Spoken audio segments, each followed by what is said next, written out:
Let's do it. Well, good morning, everyone, and thank you so much to making it to the last session of Digital Dealer 23. You've made it. I know you're probably all worn out and exhausted from all those sessions you were attending, especially the late night ones. But we're going to end this thing with a bang.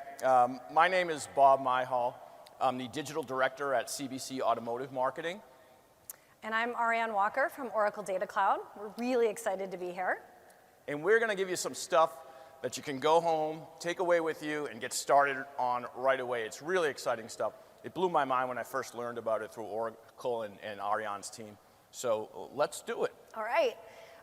You may have heard through a number of sessions throughout this event information about audiences. And you may have even heard our name sprinkled throughout events as people talk about it. We thought we'd start this presentation with a little bit of a sort of foundational understanding about what audiences are, why they're important, and then we're going to go into detail with 4 specific case studies that you can understand sort of how this works, and then, like Bob said, some very specific takeaways that you can walk out of this room and start activating on immediately.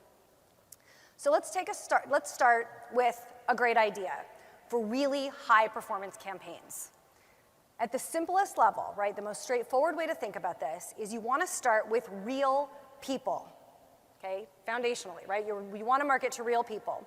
And then you want to layer on those folks that are actually in market for a vehicle or a service. And then finally, it's really important to make sure that you're focused on your local area so that you can bring folks into your dealerships. But let's be honest, if it was as simple as 1, 2, 3, everybody would already be doing it, right? So there's a little bit more nuance to this, and that's what we want to talk to you about today. The way we think about this, when you talk about audiences and digital marketing, is combining the art and the science. Well, what does that mean? It means tying very specific messages to laser-targeted audiences or groups of people for the best results for each and every campaign that you run. Right, Bob? Absolutely. And what we found is if you've got the right message, but you're sending it to the wrong audience, you're screwed. If you've got the right audience, yeah, it is a technical term. If you've got the right audience, but you don't have the right creative and it's not speaking to them, then it's just like, you know, hanging a billboard out there. I think I was telling you yesterday, Arianne, that there's 3 states in the country that don't allow billboards, and they're like my favorite states: Alaska, Hawaii, and Maine. And I'm from Maine. But you put a billboard out there. You hope someone who's interested in sees it one day when they're driving down the road.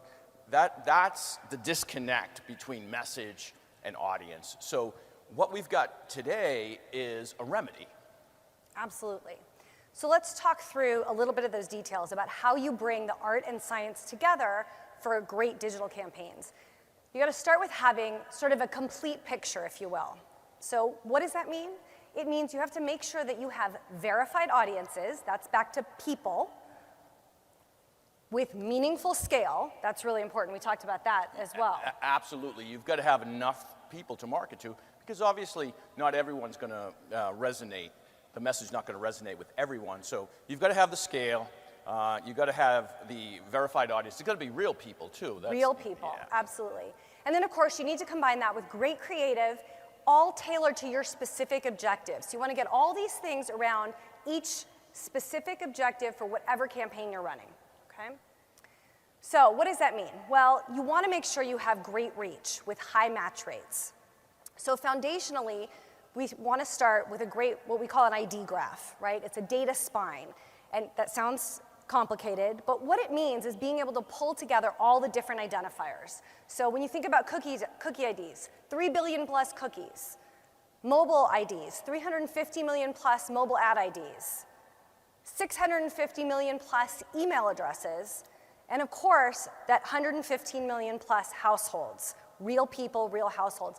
And that postal address is actually really, really important to having this great science, this foundational data graph behind everything. Because what we do is actually combine to that postal address all those different IDs, the cookie IDs, the mobile IDs, the social IDs, the email IDs. And I don't know about you, but having a postal address is really critical because fraudulent clicks, bots, they don't have a postal address, except maybe the Terminator, but we won't go there today, right? Yeah. So postal address is really important. And the other thing, Arianne, is that all this information, all this data, you know, for a small agency like mine, or for a small, mid-sized dealership, it's hard. You know, you can't do this on your own. Obviously, the big boys are doing this all day long. Amazon has built a business on this, but now we have access to it, and that's the really exciting thing for me. Yeah, great.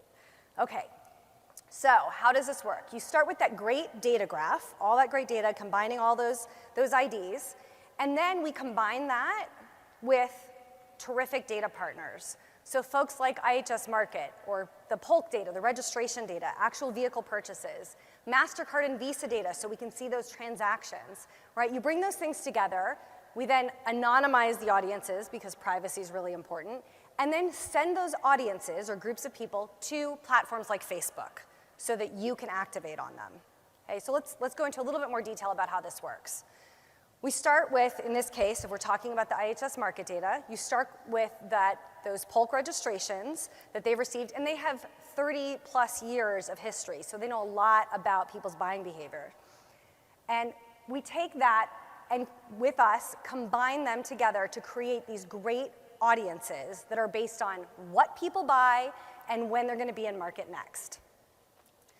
Then, like I said before, we anonymize these audiences, and this is really critical. Privacy is tantamount, right? We know how important this is. We make sure that they're anonymized, push them through the pipes, and then they're available on Facebook for you to activate today. And when you do it, what we see is, on average, you end up reaching people that are 15 times more likely to purchase the target vehicle, the specific vehicle that you were going after, than the average household. So these are very powerful audiences. Yeah, and that 15x is just mind-boggling. And from what we've seen, you know, in real life, it holds true. I'm no genius. Ask anyone I work with. I'm no genius. But the reality is, if you can get that audience and get them the right message, it blows everything else you're doing online out of the water. Okay, so what can you activate on today? We want to get really specific in this presentation so you have these takeaways. Right now, in Facebook's Ad Manager, you can activate on in-market audiences, owner audiences, and parts and service audiences. So what that means is, on the in-market space, the public audiences that are available to you today include new vehicle in-market audiences by make, used vehicle audiences by body style, and audiences that are likely to buy versus those that are likely to lease. On the owner side, so you can think about conquesting, you can think about parts and service, that kind of thing.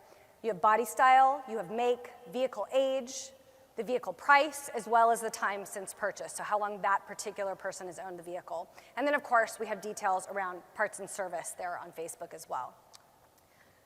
But what you want to do is you want to go a level deeper. Yeah, we've been using this information for Yeah. a while. Yeah. But this next step is the new exciting step. Absolutely. So you want to get more precise.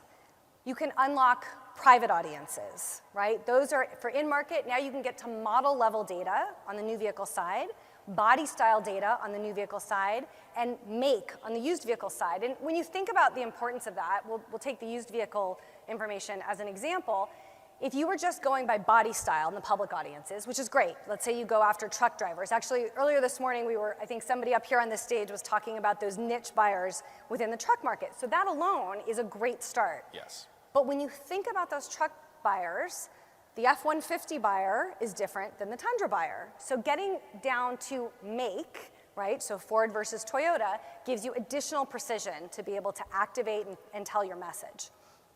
Additionally, on the owner side, you can get down to model level data, and on parts and service, you can activate the MasterCard and Visa data on Facebook so that you're actually looking at people who have exhibited behaviors of buying service, buying parts and accessories, buying tires, buying service and repair, all of that. Yeah, I mean, if you think about the possibilities, they're really endless. One of the things we do, for instance, if we look at buying patterns on MasterCard and Visa through this data, so who's purchased service recently, you know, in the past 6, 8, 12 months. You know, if someone spent a few $100s on servicing their vehicle, and their vehicle's a certain age, and we know all that, then we know they're likely to service again in the upcoming 6 months. So that creates a target audience for us. Exactly, exactly. All right, but you can go further. You can also target people seeking their next vehicle loan using the TransUnion data, also available in those private audiences on TransUnion. And the importance here is thinking about those folks that are ready to purchase that next vehicle and ready to activate on that next loan. And also you can look at it by credit score. So you can get down to a precise group of people to get your message to. And when you layer on the in-market data along with the TransUnion data, now you can really identify those people who are ready to activate on their next loan, their next auto loan. It's super powerful. Yeah. And furthermore, you can actually extend your TV advertising into digital. Okay, so you can take the ComScore data, which leverages that second-by-second data from all the major carriers, and then you can target people by genre that they watch, by network, by the frequency of viewing, by day part, even by live events.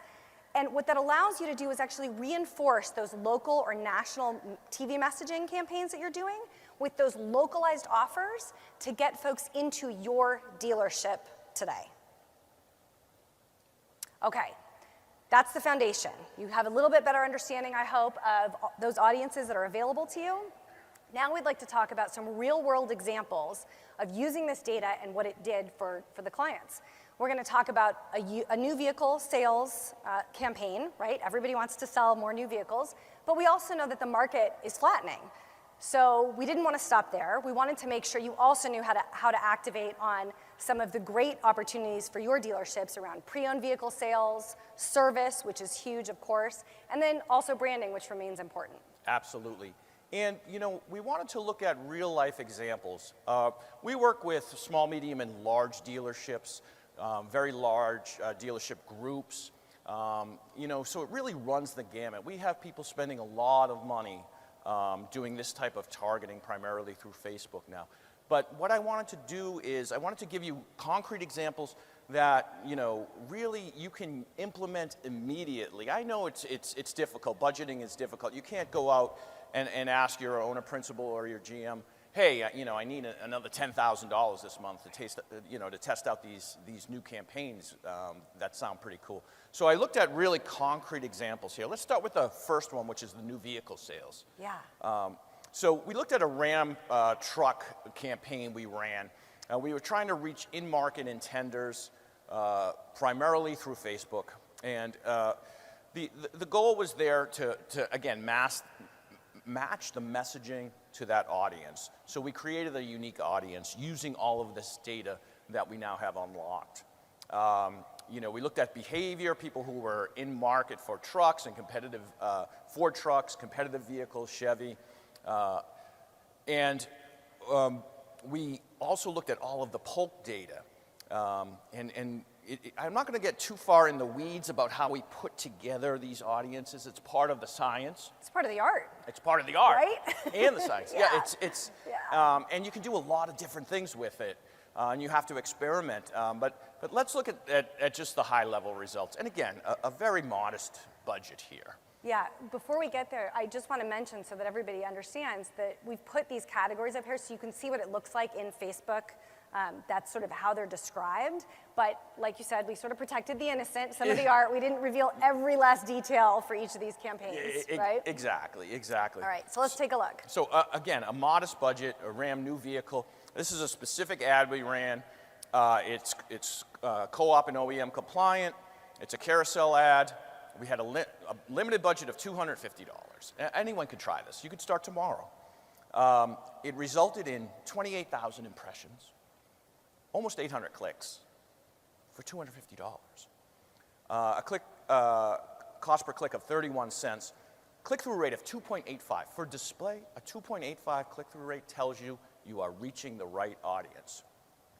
You know, if you're just throwing things out there, you might get a 0.35 click-through rate. Half of it will be bots, half of it will be people who clicked on your ad while they're trying to close it or something. But this is telling us we are reaching the right audience with the right message. And we tracked it through, and it produced 12 ups at the dealership, 12 leads, at a cost per lead of $20.83. I don't know a dealership principal or GM who will not spend $20.83 per lead for a new car up. So again, it's deceptively simple. There is a lot going on behind the scenes. We've tested a lot in terms of the creative, and we tested a lot in terms of the audience. But these are the types of results we're seeing consistently. Yeah. And I think it's really important to emphasize this small budget, right? You said it before, but this doesn't take a $10,000 budget to go in and do this. And we have dealerships spending that. Absolutely. Absolutely. But here's a very, limited example of the power of this data. And some of the takeaways we have from promoting new vehicles through this avenue is, you've always got to test multiple creatives. The basics, still apply, and subtle differences can have a huge impact. And the next thing is that you have to trust that if you target the right audience, that the more transparent your message is, the better. This isn't trickery. This isn't trying to get someone to click on something they really don't want to click. This is you've got the right people, and you're giving them the right message, and they are interested in what you're selling. So you're not interrupting them. You're helping them. And then we also find carousel ads work really well on Facebook. If you're not using them, you should be. And when you're advertising new, you should go with a variety of different colors and trim levels in those carousel ads so people can look at and effectively shop right where they live and breathe in the Facebook app. In terms of a call to action button, the shop now is the best one we found. We've tested them all. And this is specifically for new vehicles. Again, it's the transparency. The more transparent you can be, the better. It works for used vehicles also, but really well for new vehicles. Really well, right? yeah, exactly. And again, testing is key. All right, should we look at pre-owned? Pre-owned. Now, I don't have to tell you, you're all familiar with the realities of the market today. New vehicles are plateauing, even dropping for some brands. Pre-owned is escalating, and is a glut of really good pre-owned vehicles entering the market. So pre-owned is becoming more and more important for our dealerships. We looked at a Ford dealer that we work with in the Midwest, and one of their campaigns here to promote pre-owned. And again, we're going after pre-owned intenders who fit a particular buyer profile that we've developed with the art in the background. So we're looking at people who are interested in different styles of vehicles, everything from sedans to SUVs and pickups. They're Ford intenders, and we're looking primarily at Ford truck and SUV intenders and competitive makes and models. Again, there's a lot of the intricacy, a lot of the detail left out of these slides, but once you dig into the platform, you'll really see that they're there. We layer that with MasterCard intender information, which is very interesting and very powerful.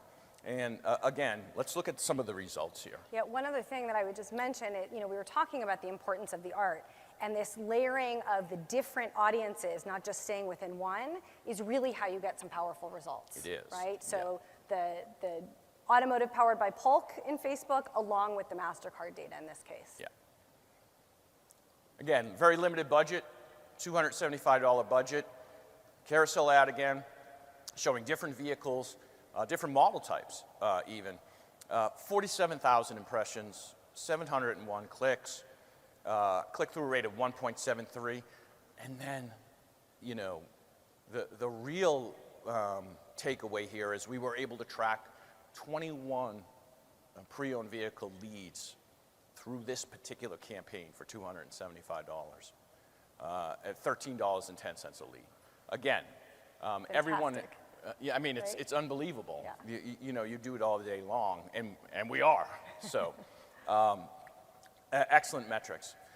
Some of the takeaways with pre-owned, the more closely you can align your marketing message with the audience itself, the better off you'll be. And then we're finding that anything that's centered around holidays or events seems to work particularly well. This one was a Memorial Day event. And that was really pop on Facebook. Facebook is a visual platform, first and foremost, so you need to remember that. And you can align this with your broadcast messaging as well. And when you're advertising pre-owned, it's really optimal to have a variety of vehicles in there. We're finding that if you show different model types, a sedan, a truck, you'll get a better response rate. Sometimes people are in the pre-owned buying process are not quite settled yet on what they're going to purchase. So that's another important takeaway for us. Absolutely. Okay, should we get into service? Service, another area that we can target through this data that's now readily available to everyone. We're looking at service intenders who fit a buyer profile. And the particular campaign we ran, we used a variety of data. We used the DLX data, the MasterCard data, the Visa data to create these unique audiences. And again, it's people who fit a profile that we've developed internally using that art we've talked about, who are more likely than not to need service in the course of the next 6 months on their vehicle. And that could be anything from minor service to major service. Right. What we find is that if we can generate 100 appointments, a certain percentage of them will be for oil changes and just general maintenance, and a certain percentage will be for tires, a certain percentage for, and dealers don't mind. It's all good. Revenue. Yeah. So the results here, again, very limited budget, $275, 965 people directly to the ad, click through to the website to look at our offers. Click-through rate of 1.8. And something important to mention here is, even if they're not clicking through, they're still getting your message. Yeah. They're still seeing your message. So that 54,000 impressions is nothing to sneeze at. Right. And that's actually a really important point. We've been talking about clicks, and we have metrics around them, which is great. Yep. But we know that you're not just going after clicks. So those impressions are really important. You're reaching those people, and in some ways, you're doing some branding with this as well. Right? Absolutely. You're getting your name out there, your messaging out there. They're more likely to click on a Google ad or any other type of ad if they are familiar with your brand. The metrics show that over and over again.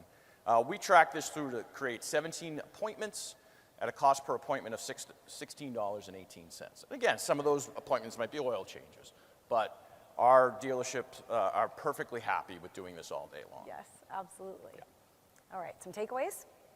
So with service in particular, and with these Facebook ads in general, the average headline length, 4 to 7 words, seems to work best. Short, sweet, concise, get the message out there. With service, learn more is the top performing call to action. And we often build a custom landing page that re-emphasizes the offer, maybe has a coupon they can print out, et cetera. And we found, again, with Facebook being visual, showing images of people actually performing the service. There's something about a mechanic standing over the vehicle, fixing it, that prompts more action than just a generic picture of a vehicle or wrench or something. Well, and I think particularly important in a platform like Facebook, where it is so visual, and so immediately that consumer knows what that ad's about. Doesn't just think it's a new car ad, it's about service. Exactly. Right? Immediately resonates. Exactly. And then we're not shy about using the OEM provided imaging, because a lot of it is pretty good. Some OEMs are better than others, but we leverage that a great deal to really create that professional appearance. Why recreate the wheel when a lot of these assets are already out there and you can embed them into your own campaigns? Okay, so our last case study that we're going to share with you today, before we get into some of the details about how you activate on these audiences right now, is around branding, right? Important to do across the board, but especially in this case. Yeah, and this is unique. It's a tougher sell for some general managers and principals to run branding campaigns.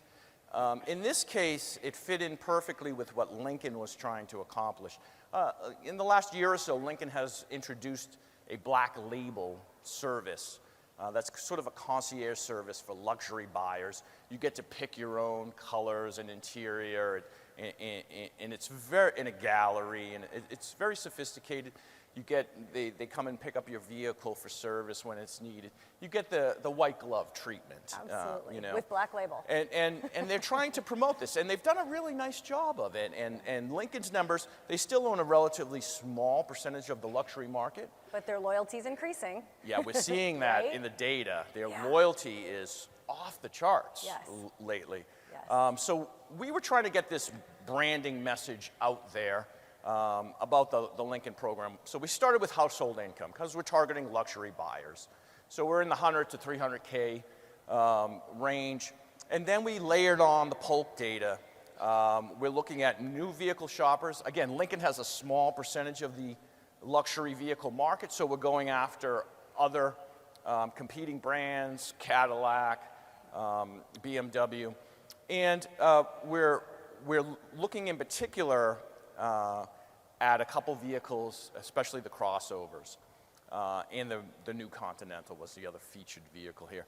And again, you'll see the results. We spent a little more money on this, but still didn't really. Still not a lot. Yeah, break the bank. So $530 and 1,229 clicks. You'll never get those results with just a basic Facebook campaign that's trying to reach. You have to have these targeted audiences lined up.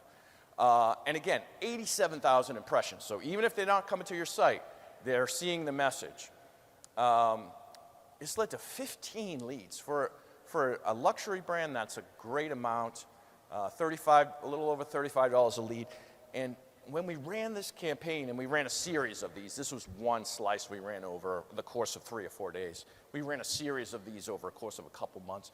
During that period, the client sold twice as many Lincolns as their factory quota. And this is a well-performing Lincoln client, so twice as many as the factory quota was an exceptional result for them. Some of the takeaways here with branding, especially with luxury, a little bit different. You've got to spice it up a little bit. The ad creative has to be a little bit more enticing, potentially. One of the things we find with luxury is if you show images at multiple angles, interiors. The interiors are very lush in these vehicles. You've got to match the creative and the audience. If you don't, you're not going to get the response you need. So think about the luxury intender. What's interesting to them? What's going to motivate them to come to your site and to take follow-up action, pick up the phone and call you? Yeah, so you're making this point sort of on both sides, right? With a highly targeted audience, you still have to have great creative. But great creative without the right audience also will fall flat, right? Absolutely. You have to have both pieces. It's really critical. Absolutely it is.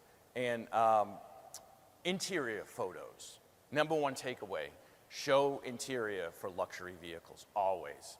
I don't know if you've seen the new Continental, but it's a beautiful vehicle. And the interior in particular is eye-catching and has won all kinds of awards. So this is something you have to get into, and you have to show it right up front in your advertising. Right. Really showing the images that show the craftsmanship for a vehicle like this, right? That's why that interior piece can be so compelling.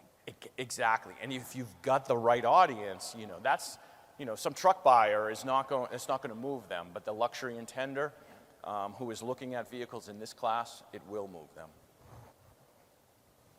And then, keep it concise. Keep it, it's still, the basics still hold true. Make sure you're keeping your copy consistent. Sometimes you're limited because you've got to be compliant. We work with dealers all over the country.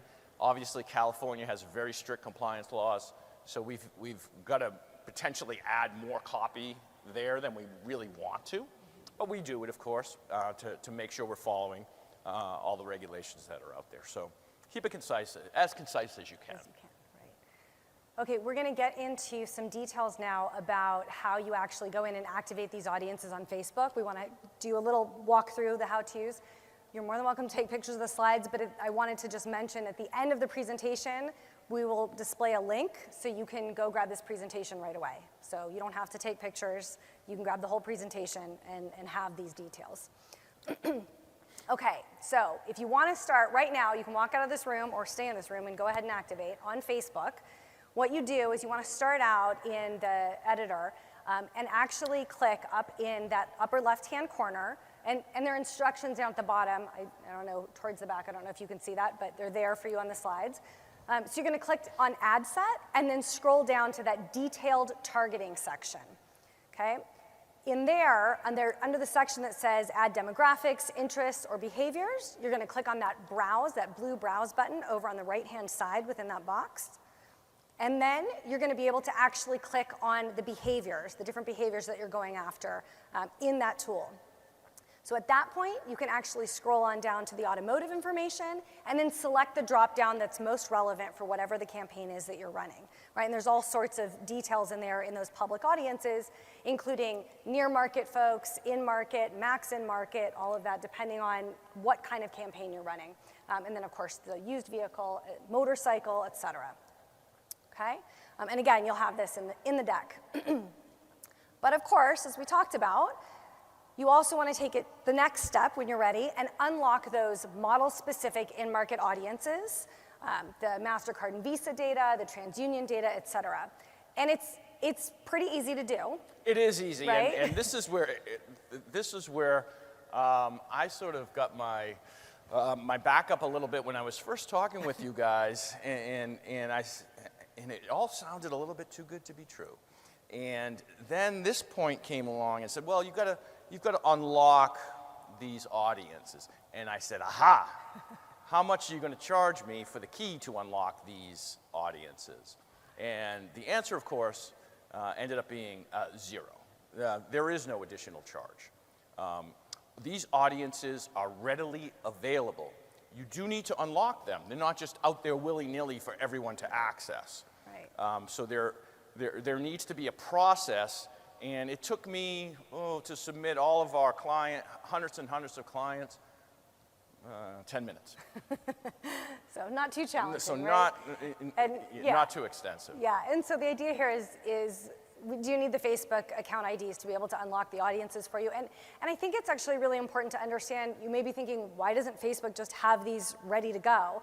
Well, it would be unwieldy to look through all of those different audiences from the very beginning. So you can start with those public audiences and then unlock these private audiences. It's very easy. And then just that guide that we just showed you, the step-by-step, we have a guide for the private audiences also so that you can see that nice and easy. And then, of course, you want to leverage all that data expertise to layer in the art and make sure you're getting the right audiences for your specific campaign. Okay.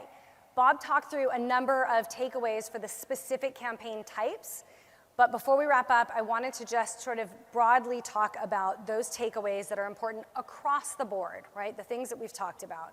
So again, you want to take advantage of that precise targeting at appropriate scale, of course, that's customized for your specific campaign needs, and each campaign is going to be different. Okay? You want to utilize all the great science, right? That great foundational science to help you eliminate waste on platforms like Facebook and increase the efficiency of a really cost-effective campaign. Okay? Do a bang-up job on that. And then, of course, did you want to say something? Yeah, I was just thinking, you always say that quote about, 50% of my advertising works. I just don't know what 50%, right. Which 50%. Well, now you're able to know. Because you're eliminating that waste, and it's a very quick process. And we've run campaigns that haven't worked. We brought you some that really worked well. We've run some campaigns that haven't worked, but you learn quickly. Yes. And it doesn't cost you much right. To learn. And then when you run a $300 campaign that works really well, next month it's $3,000. Right. So. Absolutely.